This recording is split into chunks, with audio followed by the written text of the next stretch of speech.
नमो भगवते वासुदेवाय। श्रीमद् भगवद गीता के 15वें अध्याय का महात्म्य। श्री महादेव जी कहते हैं, पार्वती अब गीता के 15वें अध्याय का महात्म्य सुनो। गौड़ देश में कृपाण नरसिंह नामक एक राजा थे, जिनकी तलवार की धार से युद्ध में देवता भी परास्त हो जाते थे। उनका बुद्धिमान सेनापति शस्त्र और शास्त्र की कलाओं का भंडार था।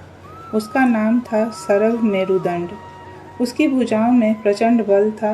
एक समय उस पापी ने राजकुमारों सहित महाराज का वध करके स्वयं ही राज्य करने का विचार किया। इस निश्चय के कुछ ही दिनों बाद वह हैजे का शिकार होकर मर गया।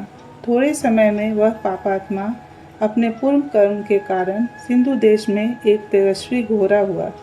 उसका पेट सटा हुआ था। घोड़े के लक्षणों का ठीक ठीक ज्ञान रखने वाले किसी वैश्य के पुत्र ने बहुत सा मूल्य देकर उस अश्व को खरीद लिया और यत्न के साथ उसे राजधानी तक वह ले गया। वैश्य कुमार वह अश्व राजा को देने को लाया था। यद्यपि राजा उस वैश्य कुमार से परिचित थे, तथापि द्वारपाल ने जाकर उसके आगमन की सूचना दी। राजा ने पूछा, किस लिए आए हो? तब उसने स्पष्ट शब्दों में उत्तर दिया, देव, सिंधु देश में एक उत्तम लक्षणों से संपन्न अश्व था, जिसे तीनों लोगों का एक रत्न समझकर मैंने बहुत सा मूल्य देकर खरीद लिया है। राजा ने आज्ञा दी, उस अश्व को यहाँ ले आओ। वास्तव में वह घोड़ा गुणों में उच्च श्रवा के समान था। सुंदर रूप का तो मानो घर ही था।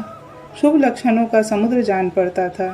वैश्य घोड़ा ले आया और राजा ने उसे देखा। अश्व का लक्षण जानने वाले अमात्यों ने इसकी बड़ी प्रशंसा की। सुनकर राजा अपार आनंद में निमग्न हो गए और उन्होंने वैश्य को मुहमांगा सुवर्ण देकर तुरंत ही उस अश्व को खरीद लिया। कुछ दिनों के बाद एक समय राजा शिकार खेलने के लिए उत्सुक हो उसी घोड़े पर चढ़कर वन में गए। वहां मृगों के पीछे इन्होंने अपना घोड़ा बढ़ाया। पीछे पीछे सब ओर से दौड़कर आते हुए समस्त सैनिकों का साथ छूट गया। वे हिरणों द्वारा आकृष्ट होकर बहुत दूर निकल गए। प्यास ने उन्हें व्याकुल कर दिया। तब वे घोड़े से उतरकर जल की खोज करने लगे। घोड़े को तो उन्होंने वृक्ष की डाली में बांध दिया और स्वयं एक चट्टान पर चढ़ने लगे। कुछ दूर जाने पर उन्होंने देखा कि एक पत्ते का टुकड़ा हवा से उड़कर शिलाखंड पर गिरा है। उसमें गीता के 15वें अध्याय का आधा श्लोक लिखा हुआ था। राजा उसे बाँचने लगे। उनके मुख से गीता के अक्षर सुनकर घोड़ा तुरंत गिर पड़ा और अश्व शरीर को छोड़कर तुरंत ही दिव्य विमान पर बैठकर वह स्वर्ग लोक को चला गया।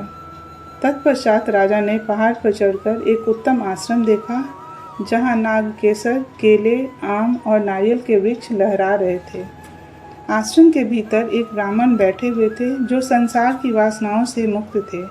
राजा ने उन्हें प्रणाम करके बड़ी भक्ति के साथ पूछा, ब्राह्मण, मेरा अश्व जो अभी अभी स्वर्ग को चला गया है, उसमें क्या कारण है? राजा की बात सुनकर त्रिकालदर्शी मंत्रवेता एवं महापुरुषों में श्रेष्ठ विष्णु शर्मा नामक ब्राह्मण ने कहा, राजन, पूर्व काल में तुम्हारे यहाँ जो सरल मेरुदंड नामक सेनापति था, वह तुम्हें पुत्रों सहित मारकर स्वयं राज हड़प लेने को तैयार था।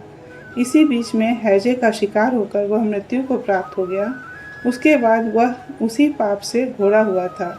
यहाँ कहीं गीता के 15वें अध्याय का आधा श्लोक लिखा मिल गया था। उसे ही तुम बाँचने लगे। उसी को तुम्हारे मुख से सुनकर वह अश्व स्वर्ग को प्राप्त हुआ है। तदंतर राजा के पार्श्ववर्ती सैनिक उन्हें ढूंढते हुए वहां आ पहुंचे। उन सब के साथ ब्राह्मण को प्रणाम करके राजा प्रसन्नतापूर्वक वहां से चले और गीता के 15वें अध्याय के श्लोकाक्षरों से अंकित उसी पत्र को बाँच कर प्रसन्न होने लगे। उनके नेत्र हर्ष से खिल उठे थे। घर आकर उन्होंने मंत्रवेता मंत्रियों के साथ अपने पुत्र सिंहबल को राज सिंहासन पर अभिषिक्त किया और स्वयं 15वें अध्याय के जप से विशुद्ध चित्त होकर मोक्ष प्राप्त कर लिया।